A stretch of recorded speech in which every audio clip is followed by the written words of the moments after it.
we were talking earlier about how it's really important to have your why figured out. Like, why are you doing what you're doing, and then having that vision, obviously being practical about it, not getting lost, not getting fixated on that vision, but also taking the practical steps that get you there. Yeah.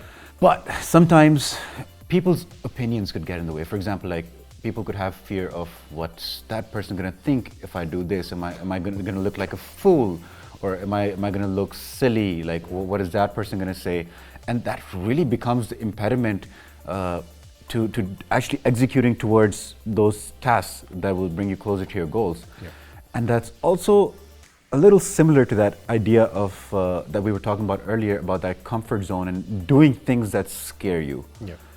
So I want to know your take on this concept of how can people not worry about what others will think while breaking your comfort zone at the same time. When you're starting out, when you're beginning to do something new and you're not really good at it and you're trying to practice and get better at it, I think that's a significantly different environment than when you are in your, when you're getting to be in your mid to late 30s, early 40s maybe, when you've done something for a while and you're fairly good at it. If you're still not, then that's a whole other problem to deal with. But assuming that you've actually done a good job and that you've practiced it enough, and you're no longer looking to constantly learn as opposed to most of the time do while still continuing your learning process. So that consistency is important. That consistency and that building that expertise over the course of time is going to obviously give you that confidence. The other thing, and I think this is something that I learned very, very late in life, I wished I could go back to my earlier self and tell them this, is this whole idea of, log kya kahenge, or what are people going to think? I think that is one thing that just really kind of just holds you back. You have a certain way of looking at things, you have your own mindset, you have your own worldview, and it's important. Of course, you should have an informed worldview as opposed to just operating in a silo or whatever. But it is important. And to have that challenged to the point where you just sort of, buckle in and kind of hold it in and bottle it up, that I think is a massive impediment to personal growth. Because it essentially means you never really say what you're truly thinking. And voicing it, putting it into words, articulating it, having yourself hear it out loud, I think is a very important part of recognizing it. There's a lot of times when in my youth, I thought of something and I thought it was a great idea and it just kind of cooked in my head until the day I said it out loud and I was like, well, that was stupid. And then, unless you articulate it or you have people that you can talk about it with, maybe it's your therapist, maybe you're close to your parents and you can have an open conversation with them, or your partner or your closest friends, to be able to say it out loud without worrying about how that person is going to judge you, I think is very, very important. So I think it starts off with a close circle. And for me, at least, I'm at a point where I don't really care what people think. I just do what I do because I don't think I'm exceptionally good at it, but I think I'm decent at it. And because of that, it gives me a certain level of confidence in terms of I don't really want to worry about what you... Because anything and everything that you do, people will try to tear it down. It's just, it's almost intrinsic, and especially in our culture where instead of healthy professional rivalries, it turns into envy or jealousy or pulling everybody's leg. Or because you're incompetent, trying to climb the ranks by constantly and consistently pointing out the incompetence of other people, it becomes a little difficult. So I think this is one of those things that just kind of takes time, and being comfortable with the things that you're doing over a sustained period of time. I want to explore a different idea. So Carl Jung theorized it. He says, what you most want to find will be found where you least want to look. And that's part of really diving deep down within ourselves into those dark places where we hide all of our fears and insecurities. And that's really the shadow that Carl Jung calls it. And it's really childhood trauma and the negative meanings we associate to events, people, thoughts that we pick up early in our childhood. But there's also immense power in that dark place. There's potential creativity and that kind of stuff. Of course. So how can someone start really breaking their comfort zone and visiting those dark places to really bring out their best self and start performing in life. I think we spoke earlier about, generally speaking, my perspective has always been you have to be wary of your comfort. Whatever it is that creates your comfort zone, you have to be very skeptical of it, because your comfort zone, generally speaking, will hold you back. This is not to say you should constantly be in discomfort. That's not the point here. I mean, you should get time to rest, relax, recuperate, just take a step back every once in a while, whether that is winding down in the evening or taking an extended vacation or whatever the case may be. I'm not saying that, but what I am saying is following the same exact routine and doing nothing new on a daily basis, because everything that you're doing you already know and it's comfortable and it's easy. You have to be very skeptical of that, because that's a major aspect that will keep you from growing. I think the example that you and I discussed earlier was it's the equivalent of making all this effort to go to the gym and then walking around for a half hour because it's the most comfortable thing to do, and then coming back home. You're not going to get anything out of it. It's not going to have health benefits. You're not going to gain any muscle mass. It's just wasting time essentially at that point. Mm-hmm. So you have to constantly step out of your comfort zone. And the way to do that is to recognize the things that scare you. Mm-hmm. And I don't mean necessarily, spiders or the dark. Mm-hmm. I mean things that have a psychological impact on you. Jerry Seinfeld has this great joke about how in the US, the number one fear for people is public speaking and the number two fear is death. So if you're at a funeral, people would rather be in the coffin than giving the eulogy, which is ridiculous. I saw a thing, actually, a study that said speaking in front of a crowd is considered the number one fear of the average person. I found that amazing. Number two was death. Death is number two? This means to the average person, if you have to be at a funeral, you would rather be in the casket than doing the eulogy. It's ridiculous. So, whether it's public speaking or it's fear of what other people might think of stuff that you've written or how people will process a certain piece of information that you put out, all of those little things that make you fearful of, what's going to happen to me, taking that leap of faith, and even failing. I think a lot of people are very, very afraid of failure, and I cannot stress enough the importance of failure. I can't stress enough how incredibly powerful and what a great lesson it is to fail. And to fail hard, to really sort of give something a shot and then not get to where you want to get to. Because it will teach you more than possibly all of your combined successes up to that point. Mm-hmm. Because what does success do? It creates this loop of, well, this is great. I really enjoy winning. Mm-hmm. So if you're, playing a card game with one of your friends and you cheat and you win every time, that's the easy thing to do. Mm-hmm. But the harder thing to do would be to just get better at it, to hone your craft, to really go out there and put yourself on the line, to do the things that, not even scare is a very small word, I think, that terrify or petrify you, things that just make you freeze in your tracks. I love that because, so I'm an agreeable person, and I didn't even know that for the longest time, and that sort of made me not speak up, and now I start to realize how important it is to articulate your opinions and to gain clarity, like you said. Mm-hmm. And for me, it was about really facing those tough situations, those tough conversations, whether that's with family members or whether that's with your parents or your brother or your sister, and then understanding that it requires you to be unemotional, be present, and get the crying and tears out of the way so you can establish a dialogue and start having a conversation. Yep. And that's really important. I want to know your take on this. Well, so there's a lot of things to unpack there. I think I'll start with the last thing that you said, which is the crying and the getting emotional. I think that's actually a very important thing. Our culture, I think, places a lot of importance on, especially for men, for being super strong and mardan hirote, men don't cry, and that kind of nonsense. Mm-hmm. And I think that's super unhealthy, because everyone has a heart, everyone goes through heartbreak, everyone goes through trying times. And this whole sense of you have to be super manly and you have to be very sort of, rigid and stubborn and kind of always come from this position of strength, I think is super unhelpful. Mm-hmm. So the crying part, I think, is very, very important.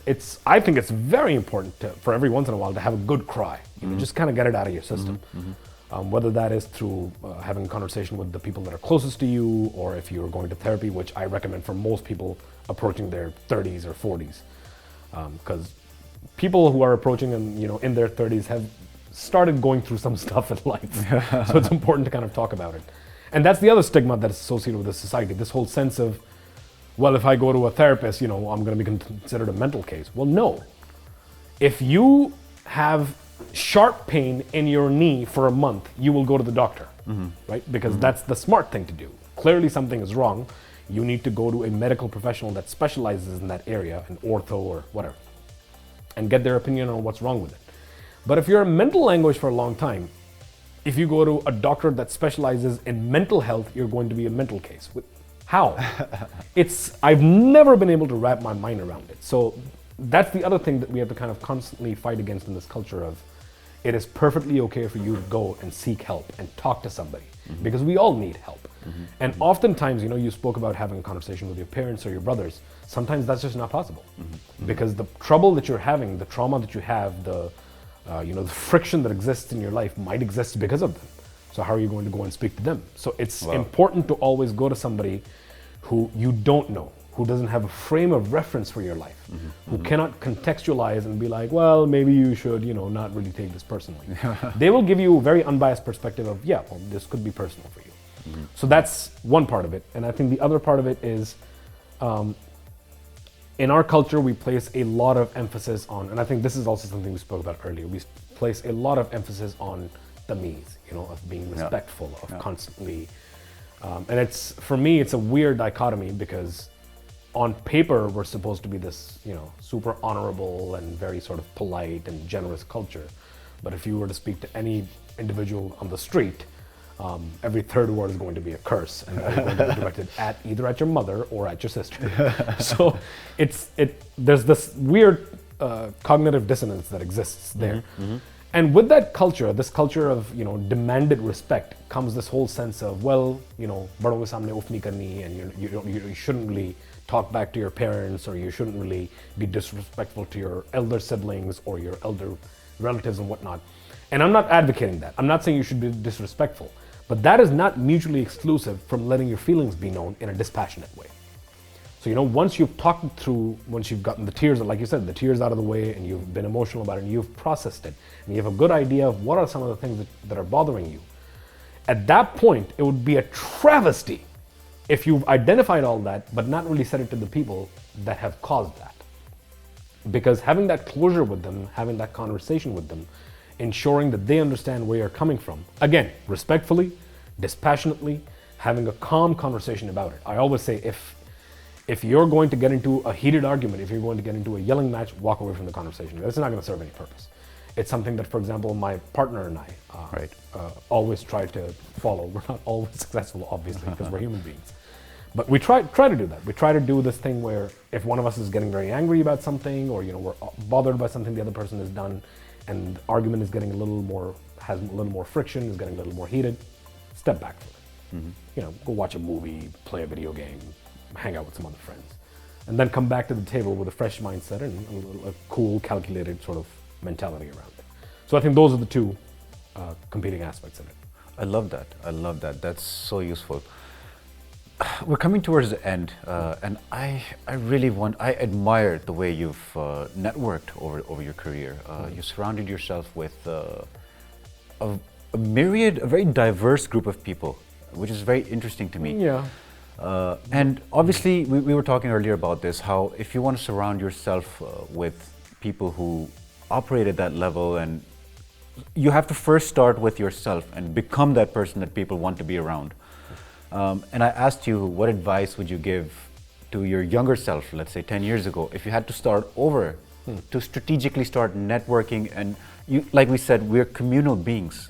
So how do you leverage that idea and build it into your life? So there's a couple of things that I need to clarify. First of all, I think I've just been also very, very lucky. Okay. So I think luck, of course, plays a big part of it. I've worked very hard at it as well, but when I moved back to Pakistan, which is back in July or August of 2008, I had a first mentor at my first job in Pakistan, and he was exceptional in what he did, and he taught me a lot. And following him, I had a second mentor, which was Imtiaz Gul, and he With him, it was the same cycle. I just really lucked out with my two main mentors in Pakistan. And both of these individuals, the first being Father Hussain and the second one being Imtiaz Gul, I think the key thing in both of them was they always pushed me to do better than I was.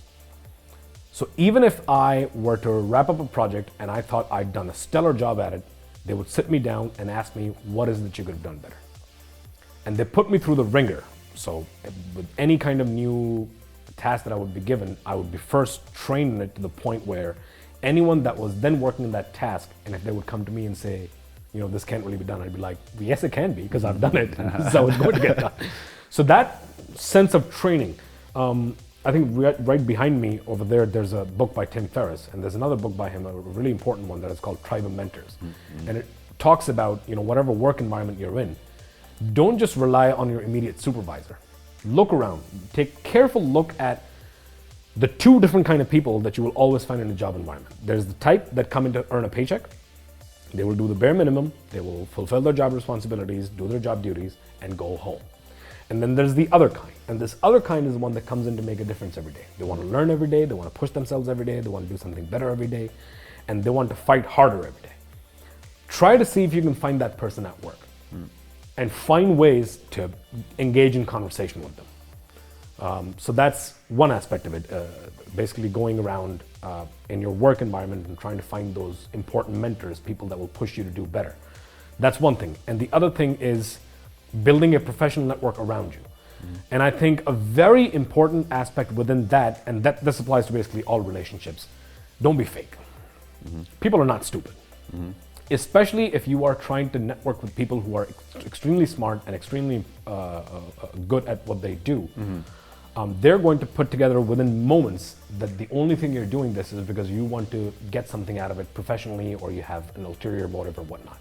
You have to be genuinely empathetic. You have to be genuine in your feelings about how you want to engage with this person. The moment you put up a facade, the smartest people will know. It has happened 100% of the time. So this is a key thing that I've learned as I've expanded in my network and gotten to know people professionally. You have to be genuine. You can't just hide behind this fake wall of, well, this is who I am professionally and this is who I am personally. And I think that's another lesson that I learned a little bit late in life. Stop creating versions of yourself, right? A lot of people, I think, have a different version for their spouses, a different version for their parents, a different version for their professional environment. They act completely different when they're out with friends. I try as much as possible to not, I'm just me. And I don't really deviate much from how I work, operate, talk, use language in the different circles that I interact with. And I think that's very, very important. And one last thing that I would say about networking is there's nothing really stopping you from reaching out and making cold calls. I think that's a major fear that people have. Well, if I write an email to somebody, what if they don't respond? Well, you don't have the response right now, so what difference does that make, aside from 5 minutes of your time? This is actually a technique that was taught to me by a very good friend of mine. He lives in Boston, one of my closest buddies in the world. His name is Eric Nathan Losi, and he switched from what he was studying in college to law very late. And he wanted to find a job, and he was terrified of the fact that he didn't really have a legal background. He hadn't studied it formally in his bachelor's degree. So what he did was he did the No Eating Alone Networking Month. And what that meant was breakfast, lunch, dinner, he would have it with somebody that he wanted to have a conversation with. So he would write cold calls, cold emails, and just say, look, I'm really interested in your company. I'm really interested in the work that you're doing. Why don't you let me take you out for coffee or lunch or dinner? I'd just like to have like a half-hour conversation with you. And he would not eat a meal alone. So if you couldn't book somebody for breakfast, lunch, or dinner, he wouldn't eat. And he did that for a month. And at the end of that month, I think he had something like 6 or 7 opportunities lined up. And it's crazy to think about it, but we spoke about these fears, this comfort zone earlier, but you have to really kind of get past your fear of talking to people and reaching out and getting rejected. It's okay to get rejected. You're going to apply to 1,000 jobs and get rejected. That's okay, as long as that one place resonates, clicks, and connects. And one thing that I will guarantee you is you can be another resume in a sea of resumes to jobs that you're applying. And the success rate in that is going to be maybe 1 in 1,000, 1 in 10,000. Somebody just reads your resume and thinks, oh, well, maybe this person has actually put together a really good resume. Very important, by the way. Versus networking, which will likely net you about a job in 10. So 1 out of 10 people that you've interacted with, that know you by face, that you've made an impression on, will remember you, will remember your resume, and they will dig it out from that sea of resumes that we see on a daily basis. So that face-to-face interaction and the networking is actually very, very important. Wow, this is such powerful advice, guys. I know I'm gonna be obsessed with this, and you guys can watch this or rewatch this. I'm just shook. I don't even have words to describe. These are tools, tactics, strategies you can start applying right now if you want to start performing at an elite level. If you haven't done so, hit subscribe, and until next time, goodbye.